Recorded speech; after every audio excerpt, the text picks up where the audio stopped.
আসসালামু আলাইকুম ভিউয়ার্স, আশা করি সবাই ভালো আছেন। কথায় আছে money loss nothing loss, time loss something loss, but character loss everything loss. অর্থাৎ সময় কিংবা টাকা যদি আপনার নষ্ট হয় তাহলে সেটা আপনি পরবর্তীতে যে কোনোভাবে ফিরিয়ে পেতে পারেন বা চেষ্টা করলে ফিরিয়ে পাবেন।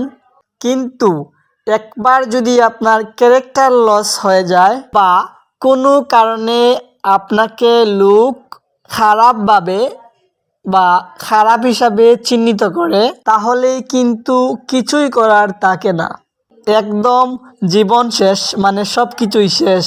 তো ভিউয়ার্স, যদি এটা অন্যর থেকে হয়, অর্থাৎ অন্যর মাধ্যমে যদি এটা হয়, কোনো ব্যাপার নয়, কারণ সেটা আপনি রিকভারি করার চেষ্টা করতে পারবেন এবং এক সময় সেটা রিকভারি হয়েও যাবে। কিন্তু যদি এমনটা হয় আপনার ভুলের জন্য এমনটি হলো, সেক্ষেত্রে রিকভারি কী করে করবেন এবং কী করে ক্যারেক্টার লস হয়? ভিউয়ার্স, শুধু হাঙ্গামাঙ্গা আর মারধর করলেই ক্যারেক্টার লস হয় না।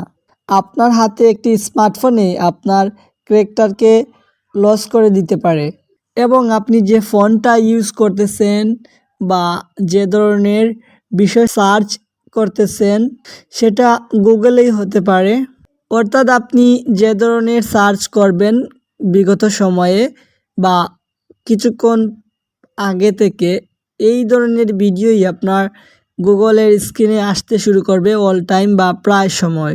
এবং যদি আপনার ফোন অন্য কারো হাতে যায় এবং সে যদি গুগলটা ওপেন করে দেখতে পায় মোবাইলের গুগলের হোম পেজে এ ধরনের ভিডিও, যেটা এমন কিছু পোস্ট আসছে যেগুলো মানুষের জন্য ক্ষতিকারক বা মানুষ সেগুলোকে নেগেটিভ হিসাবে চিহ্নিত করে বা আপত্তিকর এবং যেটি কিছুটা হলেও আপনার সম্মান নষ্ট করতে পারে অথবা আপনার সম্বন্ধে মানুষের ঘৃণা সৃষ্টি বা ভুলভ্রান্তি সৃষ্টি শুরু হবে।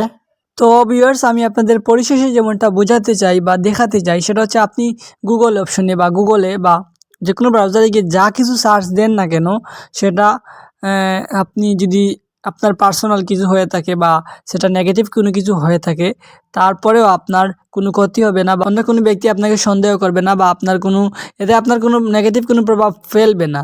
অর্থাৎ আমি আপনাদের দেখিয়ে দিতে চাই বা পরিশেষে এমনটা বোঝাতে চাই যে আপনি গুগলে যা কিছু সার্চ দেন সে কোনো কিছুই কেউ দেখতে পারবে না। অর্থাৎ গোপন সার্চ আপনি কিভাবে দিবেন, তো এই জন্য আপনারা জাস্ট আপনাদের গুগলটা ওপেন করে নেবেন, ঠিক আছে? তো ওপেন করার পর আপনারা দেখতে পাবেন যে উপরের আপনাদের জিমেল আইকন দেখাবে, আপনারা জাস্ট এই জিমেল আইকনে ক্লিক করবেন।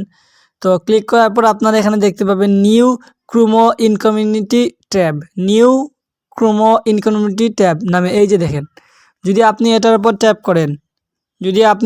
ট্যাপ করেন তাহলে আপনার সার্চটা সিক্রেট থাকবে। আমি আবারও বলে নিচ্ছি, যদি আপনি এটার উপর ট্যাপ করেন বা এটার মাধ্যমে সার্চ করেন যে কোনো কিছু বা যে কোনো ভিডিও, যে কোনো অডিও, যে কোনো কিছু আপনার ইচ্ছা মতো, সেটা কিন্তু আপনার পার্সোনাল থাকবে বা লুকিয়ে থাকবে, কেউ দেখতে পারবে না, ঠিক আছে? তো হোয়াটএভার, আপনারা এখানে যে কিছু সার্চ দিতে পারেন, যে কোনো কিছু সার্চ দিতে পারেন, যে কোনো কিছু দেখতে পারেন, সেটা প্রাইভেসি হিসেবে থাকবে এবং অসুরক্ষিত হিসেবে থাকবে। এই ছিল আজকের পরিবেশনা। ভিডিওটা কেমন হলো কমেন্টের মাধ্যমে জানিয়ে দিবেন। আর যদি ভিডিওটা ভালো লেগে থাকে তাহলে অবশ্যই একটি লাইক করবেন। ভালো থাকবেন, সুস্থ থাকবেন, আল্লাহ হাফিজ।